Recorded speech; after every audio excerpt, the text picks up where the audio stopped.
जय Hind and hello guys, स्वागत है आपका आपके अपने YouTube चैनल ज्ञानदेह होस्ट में। और इस वीडियो में मैं आपको बताने वाला हूं DSSB01 2023 एडवर्टाइजमेंट ऑनलाइन फॉर्म 2023 के बारे में कि कैसे आपको ये फॉर्म फिलअप करना है, जिसमें कि आपकी काफ़ी सारी पोस्ट निकाली गई है एंड टोटल वैकेंसी आपकी 258 है। तो आप इस वीडियो को देखते रहिए। गाइज यहाँ पर आगे की जानकारी देने से पहले कहना चाहूँगा, अगर आपने इस वीडियो को अभी तक लाइक नहीं किया है तो यार फटाफट से लाइक कर दो, क्योंकि आपके लाइक करने से काफ़ी मोटिवेशन मिलता है। एंड चैनल को भी सब्सक्राइब करके बेल आइकन ऑन कर लीजिएगा। अब चलिए इस वैकेंसी के बारे में बात करते हैं। तो इसमें गाइस आपकी, जैसे कि मैंने कहा कि काफ़ी सारी वैकेंसी निकाली गई है, जिसके फॉर्म आप लोग 7 अप्रैल 2023 तक भर पाएंगे। आप यहां पर ये देख सकते हैं कि कौन सी पोस्ट के लिए कितनी वैकेंसी है और उसका पोस्ट कोड क्या है, अप्लाई करने के लिए उस पोस्ट पर क्या क्वालिफिकेशन चाहिए, ये सब जानकारी आपको यहाँ पर बहुत ही अच्छे से इस टेबल के अंदर दी गई है। तो आप यहाँ से पूरी जानकारी चेक करेंगे। चेक करने के बाद में आप यहाँ पर देखेंगे आपकी एज लिमिट, जो कि 7 अप्रैल 2023 तक काउंट होगी। फीस जनरल ओबीसी के लिए 100 and SC ST all category female के लिए कोई फीस नहीं है।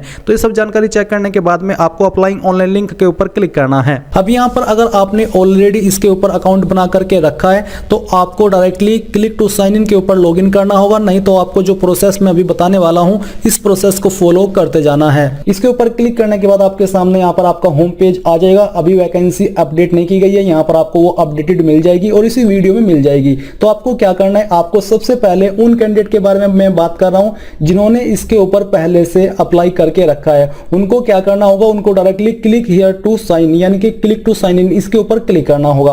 बट ये लिंक एक्टिवेटेड नहीं है, ये मैं आपको आगे इस वीडियो में बताऊंगा कि कैसे आपको इस पर साइन इन करना है। पहले उन कैंडिडेट के बारे में बात करते हैं जिन कैंडिडेट ने अभी तक इस वेबसाइट के ऊपर कोई पोस्ट पर अप्लाई नहीं किया, यानी कि वो फ्रेशर है। तो आपको click here for new registration, इसके ऊपर क्लिक करना है। इसके ऊपर क्लिक करने के बाद आपके सामने रजिस्ट्रेशन का पेज आ जाएगा, जहां पर आपको बोला भी है कि for new registration on OARS portal only for those applicant who have not registered on OARS portal earlier, यानी कि जिन्होंने पहले इसके अंदर अप्लाई या रजिस्ट्रेशन नहीं किया है वही कैंडिडेट यहां पर रजिस्ट्रेशन कर पाएंगे। तो आपको कैसे करना है उसके बारे में आप जानकारी जान लीजिए। नेम ऑफ एप्लीकेंट, यानी कि यहां पर आपको अपना नाम भरना है और ये नाम आपका 10th की मार्कशीट के अनुसार होना चाहिए। इसके बाद आपको अपने नेम को दोबारा से एंटर करके यहां पर फिल करना है, यानी कि वेरीफाई कर देना है। फिर आती है DOB, यानी कि आपकी डेट ऑफ बर्थ क्या है। वो डेट ऑफ बर्थ आपको यहां से इस प्रकार से सिलेक्ट करनी है। पहले ईयर सेलेक्ट कीजिए, फिर यहां से मंथ और इसके बाद में डे। DOB आने के बाद यहां पर आपको अपनी DOB को दोबारा से डाल करके वेरीफाई कर लेना है। इसके बाद दोस्तों enter roll number of class 10th, यानी कि जो आपकी 10वीं है उसका रोल नंबर क्या था वो यहां पर आपको एंटर करना है। एंटर करने के बाद उसको यहां पर दोबारा से डाल करके वेरीफाई कर देना है। इसके बाद select year of passing of 10th class, यानी कि आपने 10वीं कौन सी ईयर के अंदर पास कर ली थी वही ईयर आपको यहां से सिलेक्ट कर लेना है। उस ईयर को दोबारा से सिलेक्ट करके आपको कंफर्म कर देना है। नीचे आता है जेंडर, तो जो भी आपका जेंडर है वही जेंडर आपको यहां से सिलेक्ट कर लेना है। इसी जेंडर को आपको दोबारा से सिलेक्ट करके वेरीफाई कर लेना है। फिर आता है नेशनलिटी, तो नेशनलिटी में इंडियन रहने दीजिए और फादर नेम में यहाँ पर आपका फादर का नेम डाल दीजिए 10th की मार्कशीट के अनुसार। अपने फादर नेम को दोबारा से डाल करके वेरीफाई कर दीजिए। मदर नेम यहाँ पर एंटर कर दीजिए, ये भी 10th की मार्कशीट के अनुसार होना चाहिए। इसके बाद आपके मदर नेम को यहाँ पर दोबारा डाल करके आपको वेरीफाई करना है। अगर आपकी शादी हो चुकी है तो आपको अपने पति का नाम देना है और उसको दोबारा डाल करके वेरीफाई कर देना है। फिर दोस्तों यहाँ पर आपको अपना मोबाइल नंबर एंटर करना है, जो कि आपका वैलिड होना चाहिए, क्योंकि इसके ऊपर OTP जाएगा जो कि आपको वेरीफाई करना होगा। इसके बाद यहां पर आपको अपने नंबर को डाल करके दोबारा वेरीफाई करना है, यानी कि फिर से डालना है। ईमेल आईडी यहां पर आपको अपनी एंटर कर देनी है और इस ईमेल आईडी को भी यहां पर आपको दोबारा से डाल करके वेरीफाई करना होगा और ये भी आपकी वैलिड होनी चाहिए। तो इसको डालने के बाद यहां पर दोस्तों आपको नीचे देखने को मिलेगा, यहां पर आपके सामने गेट OTP, यानी कि आपको यहां पर अपना मोबाइल OTP डालना है जो कि आपके मोबाइल नंबर के ऊपर आया है और यहां पर आपको वो OTP डालना है जो कि आपकी ईमेल आईडी के ऊपर आया है।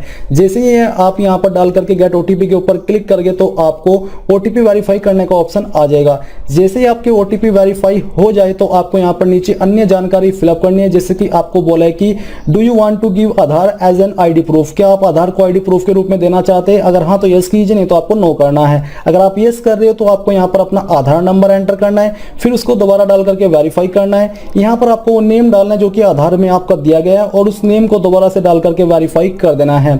इसके बाद दोस्तों यहां पर आपको एक पासवर्ड क्रिएट कर लेना जो कि आप रखना चाहते हो। उस पासवर्ड में आपका इंग्लिश का कैपिटल वर्ड, स्मॉल वर्ड, इनमें से कोई एक स्पेशल कैरेक्टर और एक डिजिट होना चाहिए। और इसके बाद आपको इस पासवर्ड को दोबारा डाल करके वेरीफाई करना है। वेरीफाई करने के बाद यहाँ पर अंडरटेकिंग के ऊपर क्लिक कीजिए और क्लिक करने के बाद प्रीव्यू के ऊपर क्लिक करके जितनी भी जानकारी आपने यहाँ पर भरी है उनको एक बार और अच्छे से चेक कर लीजिए। अगर आपको लगे कि कहीं पर कोई प्रॉब्लम है तो उसको सही कर लीजिए और श्योर होने के बाद आपको यहाँ पर इसके ऊपर टिक करना है कि I have seen the preview और फिर आपको सबमिट के ऊपर क्लिक करना है। सबमिट के ऊपर क्लिक करने के बाद आप यहाँ पर देखोगे कि जो आपका रजिस्ट्रेशन है वो सक्सेसफुली हो चुका है और आपको यहाँ पर आपका रजिस्ट्रेशन नंबर मिल चुका है। सेम जानकारी आपको मेल मैसेज के माध्यम से भी सेंड कर दी गई है। अब आपको क्या करना है, आपको यहाँ पर प्रोसीड के ऊपर क्लिक करना है। तो चलिए हम यहाँ से प्रोसीड के ऊपर क्लिक करते हैं। इसके ऊपर क्लिक करने के बाद यहाँ पर दोस्तों आपको होम पेज पर आ जाना है और आप यहाँ पर आप देखोगे कि आपकी वैकेंसी अपडेट हो चुकी है। अब आपको इसमें लॉगिन करना है। तो लॉगिन करने के लिए आपको क्लिक टू साइन इन इसके ऊपर क्लिक करना है। इसके ऊपर क्लिक करने के बाद यहाँ पर दोस्तों आपको अपनी डीओबी एंटर करनी है, जो कि अभी आपने फॉर्म को रजिस्ट्रेशन करते समय फिल की थी। तो चलिए हम यहाँ पर इसको फिल कर देते हैं। ये फिल करने के बाद यहाँ पर दोस्तों आपको नीचे देखने को मिलेगा रोल नंबर। तो जो भी आपका रोल नंबर है वो यहाँ पर आपको एंटर कर देना है। इसके बाद यहाँ से आपको अपना पासिंग ईयर सिलेक्ट करना है, जो कि अभी आपने यहाँ पर सिलेक्ट किया था। तो चलिए हम यहाँ से इसको सिलेक्ट कर लेते हैं।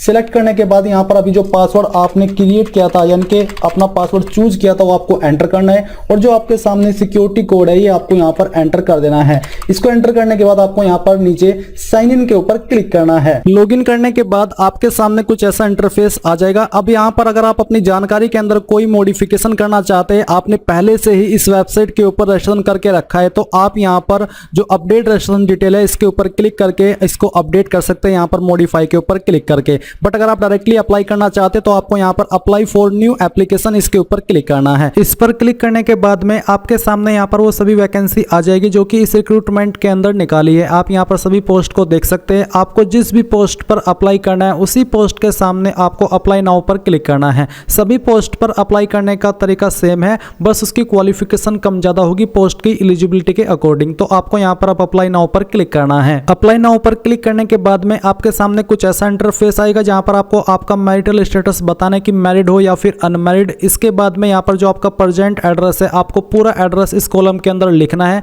एंड जो आपका पिन कोड है वो पिन कोड आप यहाँ पर एंटर कर देंगे। एंड देन आप इस तरफ देखेंगे परमानेंट एड्रेस। अगर आपका प्रेजेंट और परमानेंट एड्रेस सेम है, एक है, तो आप यहाँ पर इसके ऊपर टिक करेंगे इफ सेम चेक यहाँ पर। तो इसके बाद आपको दोबारा से इसको भरने की आवश्यकता नहीं पड़ेगी। एंड गाइज अब यहाँ पर आपको आपकी कास्ट कैटेगरी सिलेक्ट कर लेनी है। आपकी इनमें से जो भी कास्ट कैटेगरी है जैसे कि जनरल, ओबीसी, एससी, एसटी जो भी है वही आप यहाँ पर सिलेक्ट कर लेंगे। एंड देन यहाँ पर जैसे कि मैंने एससी सिलेक्ट किया तो यहाँ पर आपसे कैटेगरी सर्टिफिकेट नंबर पूछा है एंड साथ ही जो कैटेगरी सर्टिफिकेट इश्यूइंग स्टेट है, कौन सी स्टेट के द्वारा आपका सर्टिफिकेट इशू हुआ है वो स्टेट आपको यहाँ पर सिलेक्ट कर लेनी है। इसके बाद गाइज यहाँ पर आप देखेंगे please check your eligibility from detailed advertisement, यानी कि डिटेल्ड एडवर्टाइजमेंट से आपको एलिजिबिलिटी चेक कर लेनी है अपनी। इसके बाद यहाँ पर आता है इश्यूइंग डेट, कब आपका सर्टिफिकेट इशू हुआ है वो डेट आप यहाँ पर सिलेक्ट कर लेंगे। एंड जो सर्टिफिकेट इश्यूइंग अथॉरिटी है वो क्या है, जैसे कि ये जो सर्टिफिकेट है वो नॉर्मली एसडीएम, मजिस्ट्रेट, तहसीलदार, नायब तहसीलदार इन डेजिग्नेशन के द्वारा या फिर इन अथॉरिटी के द्वारा जारी होता है। तो इनमें से किस अथॉरिटी के द्वारा जारी हुआ है उसी का नाम आपको यहाँ पर देना है। अगर आपकी कोई सब कैटेगरी जो कि यहाँ पर दी गई है तो आपको इसके ऊपर टिक करना, नहीं तो आपको इनको ऐसे ही रहने देना है। फिर आप यहाँ पर डिक्लेरेशन के ऊपर टिक करेंगे एंड इसके बाद में आपको सेव एंड नेक्स्ट के ऊपर क्लिक करना है। अब यहाँ पर आपके सामने फोटोग्राफ एंड सिग्नेचर का सेक्शन आ चुका है जो कि महत्वपूर्ण सेक्शन है। तो यहाँ पर जो आपको फोटो अपलोड करना है ये आपको पोस्ट कार्ड साइज का करना है, जो कि यहाँ पर आपको बोला है कि 5.7 यानी कि इसकी जो वाइड है वो 480 पिक्सल होनी चाहिए एंड जो हाइट है वो आपकी 672 पिक्सल होनी चाहिए। साइज 300 KB से कम, फॉर्मेट जेपीईजी या फिर जेपीजी का होना चाहिए। तो अब चूज फाइल के ऊपर क्लिक करेंगे, जहाँ पर भी आपकी फोटो फाइल दिए गए फॉर्मेट के अकॉर्डिंग वो आपको सिलेक्ट करनी है। मैंने ऑलरेडी ये फोटो बनाया हुआ है, आप यहाँ पर वीडियो में देख सकते हैं। मैं इस फोटो को सिलेक्ट करता हूँ, यहाँ से ओपन करता हूँ तो आपकी फाइल का नेम आ जाएगा। अब आपको अपलोड के ऊपर क्लिक करना है। इसके बाद में आपका फोटो इस तरह से यहाँ पर आ जाएगा। अब आपको यहाँ पर आपका सिग्नेचर अपलोड करना है। आपको बोला है please sign on white paper with dark pen and scan it in JPG format, यानी कि आपको व्हाइट पेपर पर डार्क पेन से सिग्नेचर करना है, जिसका जो वाइड 140 और जो हाइट है वो 110 होना चाहिए। तो आप चूज फाइल के ऊपर क्लिक करेंगे, जहाँ पर भी दिए गए साइज के अंदर आपका जो सिग्नेचर है वो आपको सिलेक्ट करना है और यहाँ से ओपन करना है। ओपन करने के बाद में आप यहाँ पर अपलोड के ऊपर क्लिक करेंगे तो आपका सिग्नेचर यहाँ पर आ जाएगा। अब आपको यहाँ पर बोला है कि अपलोड लेफ्ट थंब इंप्रेशन, यानी कि आपको बाएं हाथ के अंगूठे का जो थंब इंप्रेशन है वो यहाँ पर अपलोड करना है। तो सेम तरीके से चूज फाइल के ऊपर क्लिक करेंगे, जहाँ पर भी थंब इंप्रेशन है वो आपको यहाँ पर सिलेक्ट करना है और यहाँ से ओपन करना है। फिर आपको अपलोड पर क्लिक करना है। इसके बाद में आपका थंब इंप्रेशन आ जाएगा। अब आपको राइट अंगूठे। नाउ गाइज मैं आपको बताना चाहूंगा एसके बुक्स रीजनिंग के बारे में, जो कि हिंदी और इंग्लिश इंग्लिश दोनों के अंदर अवेलेबल है। और इस बुक को पब्लिश किया गया है Shri Krishnan publisher private limited, जो कि इंडिया की one of biggest book publication company है, जिसके द्वारा बेहतरीन बुक पब्लिश की जाती है, जहां पर आपको सभी जानकारी बहुत ही अच्छे से दी जाती है। एंड अगर मेनली बात करें इस बुक की, तो इस बुक के अंदर आपको क्या क्या देखने को मिलेगा वो आप लोग जान लीजिए। इसमें आपको वर्बल, नॉन वर्बल और लॉजिक का कंप्लीट और कॉम्प्रिहेंसिव कलेक्शन मिलेगा। साथ ही आपको टॉपिक वाइज प्रत्येक पॉइंट का इजी एक्सप्लेनेशन भी इस बुक के अंदर मिलेगा। इसके अलावा based on new competitive exam pattern, यानी कि पूरे न्यू कॉम्पिटिटिव एग्जाम पैटर्न के साथ में ये बुक आपको मिलने वाली है। इसी के साथ with shortcut tricks and practice exercise, यानी कि शॉर्टकट ट्रिक्स भी इस बुक के अंदर होगी, प्रैक्टिस एक्सरसाइज भी इस बुक के अंदर होगी। तो ये एक आपकी बेस्ट बुक है आपकी रीजनिंग की प्रिपरेशन करने के लिए। चाहे आप किसी भी एग्जाम की रीजनिंग की प्रिपरेशन कर रहे हैं तो आप लोग इस बुक को परचेज कर सकते हैं। बाय करने का लिंक आपको वीडियो के डिस्क्रिप्शन में दिया है, चाहे हिंदी में बाय कर लीजिए या फिर इंग्लिश में। और कोई सवाल डाउट हो तो आप पूछ लीजिएगा। यानी कि राइट थंब इंप्रेशन यहाँ पर अपलोड करना है सेम तरीके से। तो जहाँ पर भी आपका राइट थंब इंप्रेशन है वो सेलेक्ट करना है और यहाँ से ओपन करके इसको अपलोड करना है। तो आपके यहाँ पर सभी फाइल अपलोड हो चुकी है। अब आप नेक्स्ट के ऊपर क्लिक करेंगे। नेक्स्ट पर क्लिक करने के बाद में यहाँ पर आपको ये जो भी पोस्ट पर आप अप्लाई कर रहे हैं उस पोस्ट पर अप्लाई करने के लिए जो भी क्वालिफिकेशन चाहिए जरूरी, उस क्वालिफिकेशन के विकल्प आपको देखने को यहाँ पर मिलेंगे। तो उस क्वालिफिकेशन में से कौन सी क्वालिफिकेशन के माध्यम से आप अप्लाई कर रहे हैं, जैसे कि यहाँ पर दो विकल्प है इस पोस्ट पर अप्लाई करने के लिए, जो कि मैंने यहाँ पर बेसिकली सिलेक्ट की है ये वाली पोस्ट, जो कि है आपकी वर्कशॉप अटेंडेंट की, जिसमें कि 45 वैकेंसी और अप्लाई करने के लिए क्वालिफिकेशन मांगी है। तो चलिए मैं यहाँ पर जो ये सेकंड वाली क्वालिफिकेशन है इसको सिलेक्ट करता हूँ, जो कि है आपकी 10th pass with science and mathematics किसी भी बोर्ड के द्वारा प्लस नेशनल अप्रेंटिसशिप सर्टिफिकेट। तो यहाँ पर सबसे पहले क्वालिफिकेशन में मैं यहाँ पर 10th सेलेक्ट कर लेता हूँ। इसको सेलेक्ट करने के बाद डिसिप्लिन यहाँ पर ऑटोमेटिकली इसको सेलेक्ट करता हूँ। अब यहाँ पर आपको जो आपकी परसेंटेज है वो एंटर करनी है 10th वाली। ये परसेंटेज आपको अप टू 2 डेसिमल यानी कि पॉइंट के साथ में देनी है, जो भी आपकी परसेंटेज बनती है उसके अकॉर्डिंग। फिर आप यहाँ पर आपकी जो स्टेट है वो सिलेक्ट कर लेंगे। अब यहाँ पर आपको आपका बोर्ड सेलेक्ट करना है, जो भी आपका बोर्ड है। अगर आपका बोर्ड यहाँ पर है तो आप यहाँ से सिलेक्ट कर लीजिए, नहीं तो आप यहाँ पर अदर के ऊपर क्लिक कर सकते हैं। अदर के ऊपर क्लिक करके आप यहाँ पर आपका खुद से बोर्ड एंटर कर सकते हैं, जिस भी बोर्ड से आपने आपकी 10वीं की है।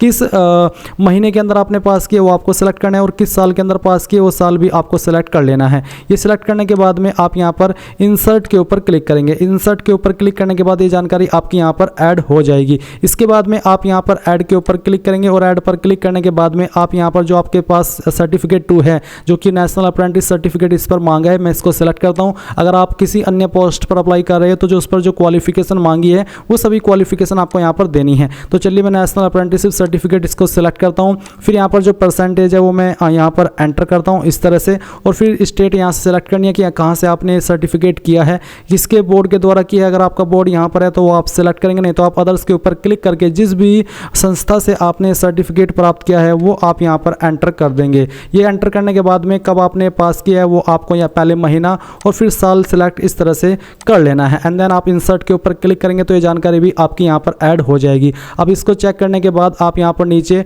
Do you want to finally save, इसके ऊपर क्लिक करेंगे और यहाँ से ओके कर देंगे। ओके करने के बाद आपका डाटा सेव हो जाएगा। अब आपको यहाँ पर नेक्स्ट पर क्लिक करना है। नेक्स्ट पर क्लिक करने के बाद आपके सामने आपके फॉर्म का प्रीव्यू आ चुका है। आप यहाँ पर पूरी जानकारी वेरीफाई करेंगे। अगर आपको लगता है कोई जानकारी गलत है तो आप एडिट पर्सनल डाटा या फिर edit photo signature LTI and RTI या फिर एडिट क्वालिफिकेशन, यानी कि जो भी सेक्शन एडिट करना है वो कर सकते हैं। नहीं तो आपको यहाँ पर डिक्लेरेशन के ऊपर टिक करना है, यहाँ पर फिर नीचे टिक करना है और सबमिट फाइनल एप्लीकेशन के ऊपर क्लिक करके आप देखेंगे your application for the post of आपका सबमिट हो चुका है। अगर आप एक से ज़्यादा पोस्ट पर अप्लाई करना चाहते हैं तो आप फिर से अप्लाई फॉर न्यू एप्लीकेशन के ऊपर क्लिक करेंगे एंड आपको दूसरी जिस भी पोस्ट पर अप्लाई करना है उसी के सामने अप्लाई नाउ पर क्लिक करके सेम तरीके से अप्लाई करेंगे जैसे कि अभी आपने इस पोस्ट पर किया है। और फिर आप यहाँ पर जो आपका फॉर्म का स्टेटस है या फिर प्रिंट है वो यहाँ से ले पाएंगे। आप यहाँ पर देखेंगे आपका स्टेटस, तो आपको स्टेटस के ऊपर क्लिक करना है। आप यहाँ पर जिस भी पोस्ट पर अप्लाई किया वो पोस्ट सेलेक्ट करेंगे, उसके ऊपर सबमिट करेंगे। सबमिट करने के बाद में आप यहाँ पर आपके फॉर्म का स्टेटस देख सकते हैं। प्रिंट एप्लीकेशन के ऊपर क्लिक करके आप यहाँ पर